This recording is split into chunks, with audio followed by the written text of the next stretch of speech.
जय महाराष्ट्र, मी मनोज भोयर। जय महाराष्ट्राचा खास कार्यक्रम टार्गेट कोरोना। जगभरामध्ये कोरोनाचा प्रतिबंध करणाऱ्या लशीवर संशोधन सुरू आहे, पण या संशोधनामध्ये सुद्धा खूप संभ्रम निर्माण झालाय। रशियातल्या संशोधनावर आक्षेप घेतला अमेरिकेनं, तर अमेरिकेमध्ये सुद्धा कोरोनाच्या लशीवर संशोधन सुरू आहे।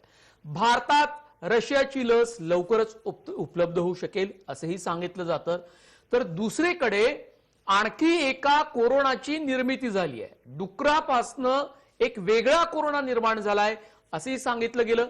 त्याची लागण अमेरिकेसोबतच चीनमध्ये झाली असंही सांगितलं गेलेलं आहे। खूप वेगळ्या प्रकारच्या बातम्या कोरोनाच्या संदर्भात येत आहेत। कोरोनाच्या लशीच्या बाबतीतही खूप ठिकाणाहून संशोधनाबाबत बातम्या येत आहेत। या सगळ्यांची खातरजमा करून आम्हाला तुम्हाला या सर्व जगभरातल्या देशातल्या बातम्या द्यायच्या आहेत। भारतातला रुग्ण बरे होण्याचा टक्का हा वाढलाय, तर दुसऱ्या देशांमध्ये जगभरामध्ये अमेरिका, फ्रान्स आणि ब्रिटनमध्ये कोरोनामुळे तिथले नागरिक त्रस्त झाले। कोरोनाची दुसरी लाट तिथे आलेली आहे आणि त्यामुळे तिथले निर्बंध आणखी कठोर केलेले आहेत। या सगळ्या बातम्यांसहितच आज टार्गेट कोरोनामध्ये नांदेड जिल्ह्यातल्या किनवट तालुक्यामध्ये आदिवासींसाठी 25 वर्षांपासून आरोग्य सेवेत काम करणारे डॉक्टर अशोक बेलखोडे आपल्या भेटीला येत आहेत। त्यांची आपण खास मुलाखत घेणार आहोत। सुरू करूया हेडलाईन्स। 15 मिनिटात मुलगा झाला कोरोना मुक्त। अमेरिकेचे राष्ट्राध्यक्ष डोनाल्ड ट्रम्प यांनी केला अजबच दावा।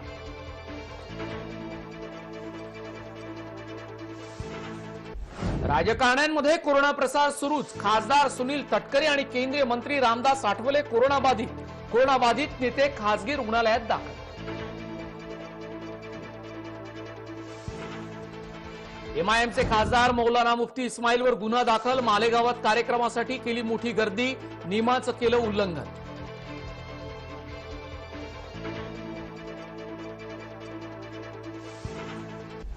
नांदेडमध्ये कोरोना नियम पायदळी तुडवत काढली गेली हल्ला महल्ला मिरवणूक। न्यायालयाच्या सूचनांचा भंग, 6 जणांविरुद्ध गुन्हा दाखल। सांगली एसटी कर्मचाऱ्यांसाठी बेस्ट सेवा ठरली वर्स्ट। सांगलीतून मुंबईत आलेल्या एसटीच्या 106 कर्मचाऱ्यांना कोरोनाची लागण। बाधित कर्मचाऱ्यांमध्ये वाहक सेवकांचा समावेश।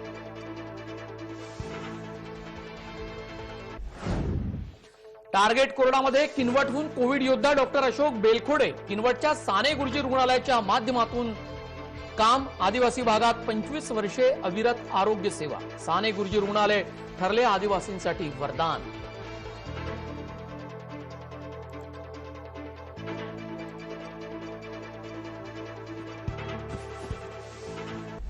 पाहुयात कोरोनाच्या सुपरफास्ट बातम्या। 15 मिनिटात मुलगा कोरोना मुक्त असल्याचा अजब दावा अमेरिकेचे राष्ट्राध्यक्ष डोनाल्ड ट्रम्प यांनी केला आहे। कोरोनाच्या मुद्द्यावर अजबच दावा केला। राष्ट्राध्यक्ष पदाच्या निवडणुकीची अमेरिकेत रणधुमाळी सुरू आहे। प्रत्यक्ष मतदानासाठी काही दिवसांचा अवधी शिल्लक राहिलाय। अमेरिकेचे राष्ट्राध्यक्ष डोनाल्ड ट्रम्प यांनी कोरोनाच्या मुद्द्यावर अजबच दावा केला। आपल्या 14 वर्षाच्या मुलानं अमेरिकेच्या राष्ट्राध्यक्ष पदाच्या निवडणुकीचा प्रचार आता अंतिम टप्प्यात आलाय। त्यामुळे मतदारांना आपल्या बाजूने वळवण्यासाठी दोन्ही उमेदवार जोरदार प्रयत्न करत आहेत। पेनिसिल्व्हियामध्ये झालेल्या प्रचार सभेत ट्रम्प यांनी हा अजब दावा केला। माझा मुलगा बॅरॉन हा अवघ्या 15 मिनिटात कोरोना मुक्त झाला असल्याचा ट्रम्प यांनी दावा केला। सोमवारी डोनाल्ड ट्रम्प यांनी मार्टिन्सनबर्गमध्ये एका प्रचार सभेला संबोधित केलं। यावेळी ट्रम्प यांनी फर्स्ट लेडी मेलेनिया ट्रम्प आणि त्यांच्या 14 वर्षीय मुलगा बॅरॉन यांना झालेल्या कोरोनाच्या संसर्गाची माहिती दिली। ट्रम्प यांनी बॅरॉनच्या शरीरात असलेल्या रोगप्रतिकारक शक्तीकडे इशारा करताना म्हटले की बॅरॉनची कोरोना चाचणी पॉझिटिव्ह आल्यानंतर डॉक्टरांसोबत झालेली चर्चा त्यांनी प्रचार सभेत सांगितली। बॅरॉनला कोरोनाची बाधा झाली असल्याचं चाचणीमध्ये समोर आलं असल्याचं डॉक्टरांनी सांगितलं। मात्र 15 मिनिटांनंतर डॉक्टरांनी त्यांचा कोरोना गेला असल्याचं सांगितलं। कोरोनाच्या पहिल्या लाटेचा तडाखा सहन केलेल्या युरोपमध्ये आता संसर्गाची दुसरी लाट आली आहे। कोरोनाच्या पहिल्या लाटेत सर्वाधिक नुकसान इटलीचं झालं होतं. त्यामुळे आता कोरोनाच्या संसर्गाला अटकाव करण्यासाठी काही निर्बंध लागू करण्यात आले. मात्र त्यावरून आता लोकांमध्ये रोष निर्माण झालाय. निर्बंधाविरोधात पुकारलेल्या आंदोलनाला सोमवारी हिंसक वळण लागलं.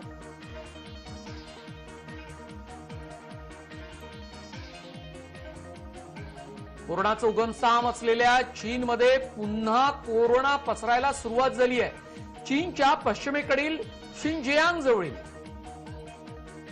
काशगरमध्ये 50 लाख नागरिकांच्या चाचण्या करण्यात येणार. या भागामध्ये लक्षणं न दाखवणारे अनेक रुग्ण आढळून येत असल्यानं एवढ्या मोठ्या प्रमाणात चाचण्या करण्याचा निर्णय घेण्यात आला आहे. रशियानं उपलब्ध करून दिलेल्या स्पुटनिक व्ही या लशीच्या चाचणीबाबत मोठी बातमी समोर आली आहे. स्पुटनिक व्ही लस दिलेल्या स्वयंसेवकावर साईड इफेक्ट होत असल्याची चर्चा, मात्र त्यावर आता मोठी माहिती पुढे आली आहे. जगात कोरोना संसर्गाची पहिली लाट अद्यापही पूर्णपणे ओसरली नसताना दुसरी लाट आली आहे. कोरोनाच्या संसर्गावर मात करण्यासाठी विविध पातळींवर प्रयत्न सुरू असताना लस विकसित करण्याचेही प्रयत्न सुरू आहे. कोरोनाला अटकाव करण्यासाठी रशियानं आपल्या स्पुटनिक व्ही या लशीला मान्यता दिली होती. आता या लशीच्या परिणामतेबाबत आणि साईड इफेक्ट बाबत मोठे वृत्त समोर आलंय. चाचणी स्पुटनिक व्ही लस सुरक्षित आढळली आहे, तर चाचणीत सहभागी झालेल्या जवळपास 85% स्वयंसेवकावर कोणताही परिणाम झाला नसल्याचं वृत्त आहे.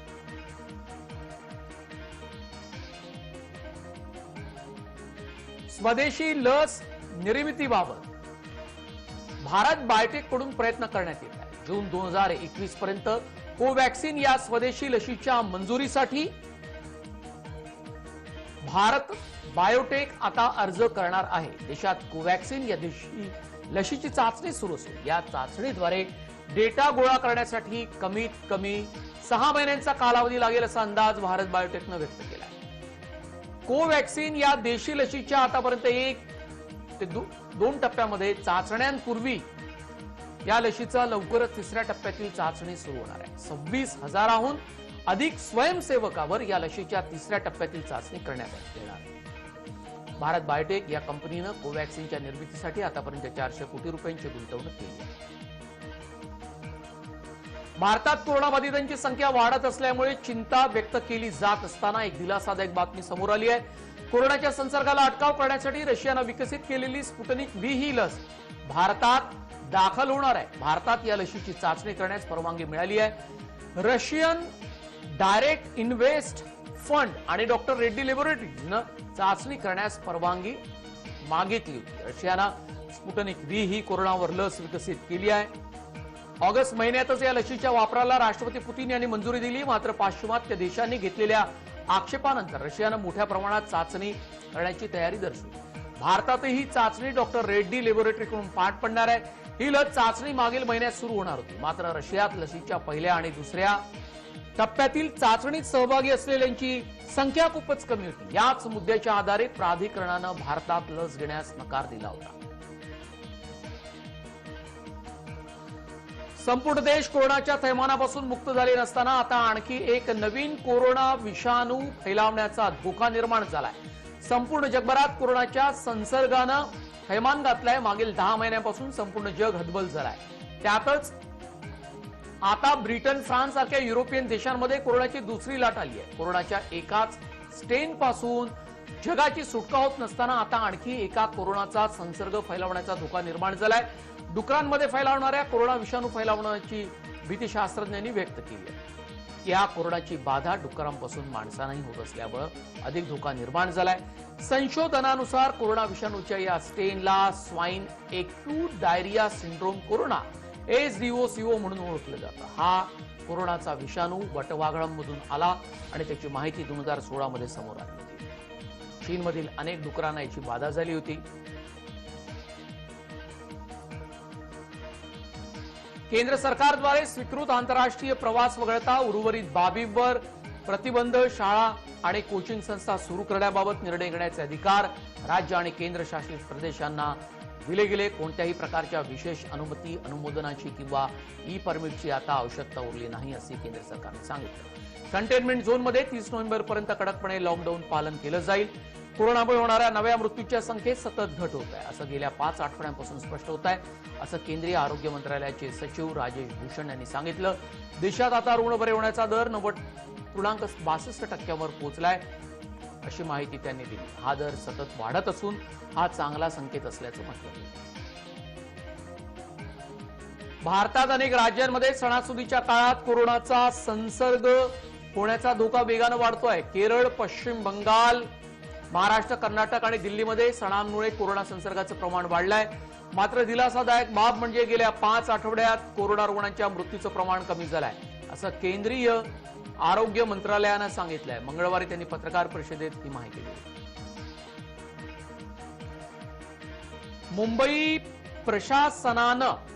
मुंबई प्रशासनानं योग्य खबरदारी घेतल्यानं मुंबईतला कोरोना नियंत्रणात आल्याचं पालिकेतर्फे सांगण्यात आलं। गेल्या महिन्याच्या तुलनेत कोरोना चाचण्यांचं प्रमाण दुप्पट केल्यानंतरही योग्य खबरदारी घेतल्यामुळे हे शक्य झाल्याचं सांगण्यात येतंय। पालिकेच्या 24 विभागांपैकी 23 विभागात कोरोना दुपटीचा कालावधी 100 दिवसांवर गेलाय। दिवाळीच्या पार्श्वभूमीवर लोकांनी विशेष काळजी घेण्याचं आवाहन महानगरपालिकेनं केलं आहे। मुंबईत रुग्णसंख्या 2000हून 1200 पर्यंत कमी झाली आहे आणि सोमवारी केवळचा 804 रुग्ण सापडले। ही आनंददायक बातमी मुंबईकरांसाठी।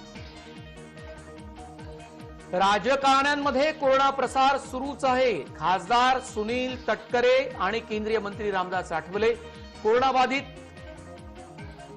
झाले आहेत। कोरोनाबाधित नेत्यांना खासगी रुग्णालयात दाखल करण्यात आलं। राष्ट्रवादी काँग्रेस पक्षाचे खासदार सुनील तटकरे यांना कोरोनाची लागण झाली आहे। खबरदारीचा उपाय म्हणून त्यांना ब्रीच कँडी इस्पितळात दाखल करण्यात आलं आहे। या अगोदर अजित पवार, देवेंद्र फडणवीस या राज्यातल्या 2 मोठ्या नेत्यांना कोरोनाची लागण झालेली आहे।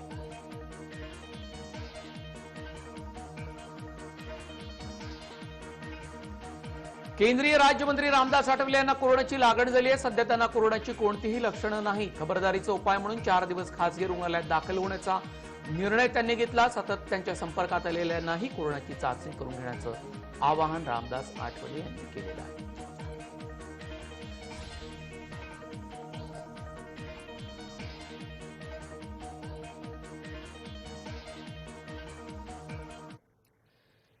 वेळ घेऊ झाली आहे एका छोट्या ब्रेकची। मात्र ब्रेक नंतर किनवट मधले कोविड योद्धा डॉक्टर अशोक बेलखोडे यांची खास मुलाखत आपण पाहणार आहोत। या कोरोनाच्या काळात त्यांनी अत्यंत अवघड शस्त्रक्रिया करून आदिवासी बांधवांना मोठा मदतीचा हात दिला।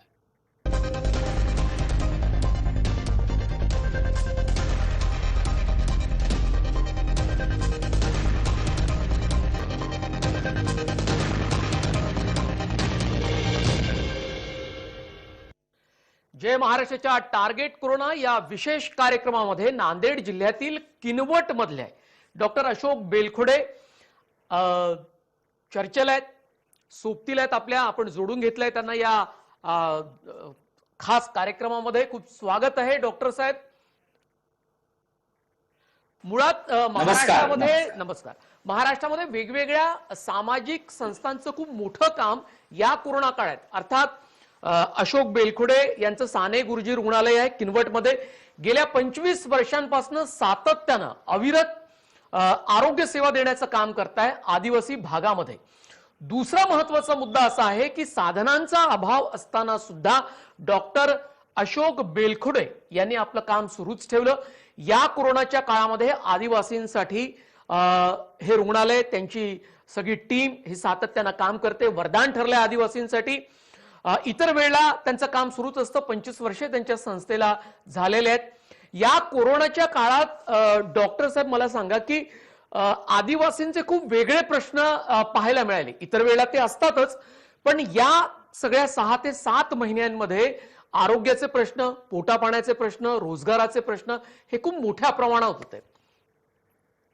मुळात हा वंचितांचा एरिया म्हणून गणला गेलेला आहे। एकतर हा पूर्ण भाग किनवट आणि परिसर जिल्ह्याच्या मुख्यालयापासून खूप दूर आहे। हे जवळपास 150 किलोमीटर हे तालुका हेडक्वार्टर आहे आणि याच्या पुढेही अजून 30 ते 40 किलोमीटर म्हणजे जिल्हा हेडक्वार्टर पासून साधारण 200 किलोमीटर हा परिसर पडतो। आणि त्यामुळं मुळातच ज्या सोयी सुविधा, ज्याला आपण विकासाच्या सोयी सुविधा म्हणतो, त्यापासून हा भाग दूर आहे. आणि आता करोनाच्या काळामध्ये तर दोज हु आर फार किंवा जे लोक विकासापासून सुविधांपासून दूर सरहालेले आहेत आणि त्यामध्ये किनवट काही त्याला अपवादात्मक राहिलेलं नाही. मुळामध्ये हा परिसर जसा विकासापासून दूर आहे तसाच पैशा आदल्यानेही खूप मागे आहे. म्हणजे गरिबी ही 5वीला पोचलेली असं म्हणायला काही हरकत नाही. तिसरा भाग असा आहे की इथून आंध्र प्रदेशाची म्हणजे आताच्या तेलंगणाची बॉर्डर ही फार जवळ आहे. म्हणजे एखाद्या आरोग्य क्षेत्रामध्ये जर बोलायचं असेल तर इथून एखाद्या पेशंटला जर पाठवायचं असेल तर एकतर आम्हाला नांदेडला पाठवावं लागतं किंवा यवतमाळला पाठवावं लागतं, जे 140-45 किलोमीटर आहे. आणि तिसरी बाजू म्हणजे आंध्र प्रदेशाची होती, तिथे आता मागच्या 5-10 वर्षामध्ये मेडिकल कॉलेज सुरू झालेलं आहे. पण सर्व बॉर्डर सील असल्यामुळे पेशंटला कुठे जाता येईना. पेशंट आणि तिकडच्या लोकांना तर येता येत नव्हतंच, पण काही सिरियस पेशंटला न जाता आल्यामुळे त्यांचे जे हाल झालेत, त्यांना ज्या गोष्टी फेस कराव्या लागल्यात त्या अतिशय दुःखदायक, मानवतेला काळीमा फासणाऱ्या, अगदी मानवतावाद कुठेतरी हरवून गेलेला आहे, माणुसकीपासून आपण दूर चाललेलो आहोत, अशा प्रकारची काही उदाहरणं आहेत. जे मीच एकदा एक अडलेली डिलिव्हरी जी माझ्याकडे सिझर होऊ शकत नव्हतं, तिला पाठवण्याचा प्रयत्न केला, माझ्याकडची अँब्युलन्स दिली आणि आंध्र प्रदेशाच्या बॉर्डरवरती तिला 3:30 वाजल्यापासून 5:45 वाजेपर्यंत म्हणजे जवळपास 2.25 तास फक्त बॉर्डर क्रॉस करता येईना म्हणून अडवून ठेवण्यात आलेलं. म्हणजे अडलेली बाळंतीण 2 तास याच्यावरती तिची अडवणूक होते. मग मी कलेक्टर साहेबांना फोन केला इथल्या, तरी मी थोडाफार पदावर आहे, माझं या परिसरातले लोक ऐकतात, मी मराठवाडा डेव्हलपमेंट बोर्डाचा राज्यपाल नियुक्त तज्ञ सदस्य आहे वगैरे, त्यामुळे मी कलेक्टरशी संपर्क साधू शकलो. मग कलेक्टर साहेबांनी तिथल्या कलेक्टरशी बोललेत, मग ते पोलिसांशी बोललेत, मी वैद्यकीय अधिकाऱ्यांशी बोललो आणि हे असं एकदा नाही 2-3दा झालं. एकदा हार्ट अटॅकचा पेशंटला बॉर्डरवरून वापस पुन्हा किनवटला आणलं, नंतर एका खासदाराला मध्यस्थी करावी लागली, नंतर पुन्हा पाठवलं आणि मग ते पण साधनांचा अभाव हा कायम तिथे आहे. या कोरोनाच्या काळामध्ये ती परिस्थिती होतीच, म्हणजे जास्त अनुभवायला मिळाली डॉक्टर साहेब. पण इतर वेळेला सुद्धा या सगळ्या आरोग्य सेवेचं काम करत असताना साने गुरुजी रुग्णालयाच्या माध्यमातून साधनांचा अभाव खूप मोठ्या प्रमाणात आढळतो. अत्याधुनिक सगळ्या मशिनरीज आपल्याकडे असतील नसतील, त्याची जुळवाजुळव करावी लागत असेल. नाही, हे आपण आता माझं एक हॉस्पिटल मी या परिसरामध्ये गरज म्हणूनच उभं केलेलं आहे. मुळामध्ये बाबांची म्हणजे बाबा आमटेंच्या प्रेरणेमुळं मी या भागात आलो, हे धाडस केलं आणि मग मी साने गुरुजी रुग्णालय उभं केलं. आणि उभं करताना सुद्धा हा विचार केला की जी गव्हर्नमेंटची यंत्रणा आहे ती रिपीट होऊ नये. जे उलट्या संडासचे पेशंट माझ्या दवाखान्यात मी ऍडमिट करत नाही, कारण गव्हर्नमेंटमध्ये ते होऊ शकते, पण गव्हर्नमेंट हॉस्पिटलला सर्जरी व्हायची नाही, पॅथॉलॉजी व्हायची नाही, त्याही सुविधा आजही इथे उपलब्ध नाहीत. त्यामुळं ग्रामीण भागामध्ये आणि त्यातल्या त्यात आदिवासी भागामध्ये ती नेहमीचीच अनास्था राहिलेली आहे. नुसती साधन सामुग्रीच नाही, आता तर करोनाच्या निमित्ताने व्हेंटिलेटर्स आलेत, पण ते चालवणारे माणसं नाही. अगदी मनुष्यबळ हा सुद्धा तेवढाच महत्त्वाचा भाग आहे. डॉक्टर साहेब, आरोग्य व्यवस्थेकडे तुम्ही कसं बघता? म्हणजे डॉक्टरांबद्दल सांगायचं झालं तर बाबा आमटेंच्या भारत जोडो अभियानामध्ये ते अत्यंत सक्रिय असे कार्यकर्ते होते आणि देशभर देश जोडण्यासाठी म्हणून त्यांनी खूप मोठं काम सगळ्या त्यांच्या मित्रांच्या वतीनं बाबा आमटेंच्या नेतृत्वात केलं. बाबा आज नाहीये, त्यांचे ते मानसपुत्र मानले जातात. आज देश कोणत्या अवस्थेत आहे, म्हणजे देशातली सामाजिक परिस्थिती कशी आहे, राज्यातली लोकांकडे तुम्ही बघण्याचा तुमचा दृष्टिकोन कसा आहे, सरकार म्हणून काम हे नीट करताय या सगळ्या भागामध्ये? नाही, सरकारबद्दल बोलणं वगैरे फार धाडसाचं होईल, पण परिस्थिती सर्वसामान्यांनाही कळते आहे. आरोग्याच्या बाबतीत आणि एकूण मग देशाची परिस्थिती बघितले तर मेरा देश महान आहे वगैरे असं मनाच्या कप्प्यातून यायला पाहिजे, तसं काही येत नाही. म्हणजे एका बाजूला आताही आपल्याकडची जी आरोग्य व्यवस्था आहे म्हणजे त्याचाच विचार केला तर म्हणजे right from the GDP budget जे जागतिक आरोग्य संघटना म्हणते की 6% असायला पाहिजे. मी तर नेहमी मांडणी केली आहे, मी आणि अनेक मित्र, की 5% तरी असावं. पण आता तर ते पूर्वीच्या काळामध्ये 2% होतं, आता ते 1.5-2% आलंय. आता आपण जीडीपीचाच विचार केला तर मग माता मृत्यू आहे, बालमृत्यू आहे, कुपोषण आहे, सर्वदंशाने मरणारे लोक आहेत, पॉयझनिंगने मरणारे लोक आहेत, आणि त्यातल्या त्यात आपल्या व्यवस्थेमध्ये खूप अशा जागा आहेत की जिथे सुधारणा करण्यासाठी वाव आहे. म्हणजे आताही मागच्या 15 दिवसामध्ये 3 बातम्या अशा आहेत की डिलिव्हरीसाठी पेशंटला बैलगाडीतून न्यावं लागलं. होय, म्हणजे आपली बरोबर डॉक्टर रस्त्याची साहेब परिस्थिती बरोबर आहे. डॉक्टर प्रकाश आमटे, मंदाकिनी आमटे यांचं गेल्या 25 वर्षापेक्षा जास्त काम त्यांचं भामरागडमध्ये आहे. अभयभंग माता मृत्यूबद्दल, अर्भक मृत्यूबद्दल तिथे काम करतात. राणीबंग, अभयभंग. मेळघाटामध्ये रवी कोल्हे, स्मिता कोल्हे आहेत. डॉक्टर आशिष सातव, सविता सातव हेही दाम्पत्य काम करतायत, तुम्ही काम करतायत. आणखी तुमचे सगळे उत्तम संपर्क असलेले सगळे हे ज्येष्ठ कार्यकर्ते आहेत, किंवा तुमच्या सगळ्या काळातले किंवा नवीन सुद्धा बंड्या साने आणि पूर्णिमा हे सगळे मेळघाटामध्ये काम करतायत. या सगळ्या चांगल्या संस्थांचा समन्वय होण्याची गरज आहे का? कारण कोरोनाच्या काळामध्ये आरोग्य व्यवस्थेला धरून खूप मोठे मुद्दे चर्चेला आलेले आहेत, त्यावर उपाय शोधण्याचं काम सुरू आहे. सरकार आणि या सगळ्या स्वयंसेवी संस्था यांच्यामध्ये समन्वयाचं एक उत्तम नेटवर्क करण्याची गरज आहे का, असं आपल्याला वाटतं का? मी म्हटलं होतं तुम्हाला, तुम्ही साधे प्रश्न विचारा, पण मी आता 5 वर्षापासून मराठवाडा डेव्हलपमेंट बोर्ड म्हणजे काय म्हणतात अनुशेष भरून काढण्यासाठीच जे मंडळ आहे, तिकडे रवी कोल्हे विदर्भातल्या मंडळावरती आहे, मी इकडच्या मंडळावरती आहे. मी खरं सांगू का की म्हणजे एक मुद्दा सांगतो पटकन थोडक्यात. आमचा म्हणजे अंतर्गत संपर्क आणि समन्वय आहेत. म्हणजे अभय भाऊशी आम्ही काही नवीन बोलल्याशिवाय, प्रकाश भाऊशी बोलल्याशिवाय, किंवा आम्ही आपसामध्ये नेहमी बोलत असतो. तिकडे पूर्णिमा उपाध्याय, मी स्वतः, बंड्या साने कुपोषणाच्या एका समितीवरती आहोत, तिथे अभय भाऊ सुद्धा आहे. मी दुसऱ्या अजून 1-2 कमिट्यांवरती आहोत, जे आश्रम शाळेतल्या मृत्यूच्या बाबतीमध्ये आहे. मी त्यापेक्षाही पुढे जाऊन असं सांगेल की आमचा समन्वय आहे, आमचा वार्तालापही सरकारशी आहे, पण सरकारने ह्या गोष्टी मनावर घेतल्याशिवाय किंवा आपल्या नियोजनामध्ये त्या गोष्टी आल्याशिवाय यावरती तरणोपाय नाही. नंबर 2, काही बाबतीमध्ये आपण नियोजनातही आणलं तरी at the time of implementation आपलं प्रशासन खूप मागे पडते आहे, आणि मग त्या ठिकाणी सर्व गोची होते. त्यामुळे जोपर्यंत आपलं सत्तेमध्ये असलेलं सरकार ह्या गोष्टी मनावर घेत नाही, खूप गोष्टी आहेत. म्हणजे मी एक गोष्ट सांगितली तर तुम्ही अवाक व्हाल. महाराष्ट्र शासन आता नवीन अँब्युलन्स खरेदी करू शकत नाही, कारण जेव्हा 108 अँब्युलन्स आपण घेतल्या तेव्हा शासनाने, आम्ही जेव्हा अँब्युलन्स घेऊ तेव्हा त्या बीव्हीजी संस्थेतर्फेच घेऊ असं आपण विकल्या गेलोय. मग शासनाच्या हाती राहिलं काय? आपलं आताही मागच्या 4 वर्षामध्ये अंगणवाडीमध्ये नवीन औषधाची खरेदी नाही आहे. म्हणजे याला काय म्हणावं आपण? खूप मोठे प्रश्न आहेत.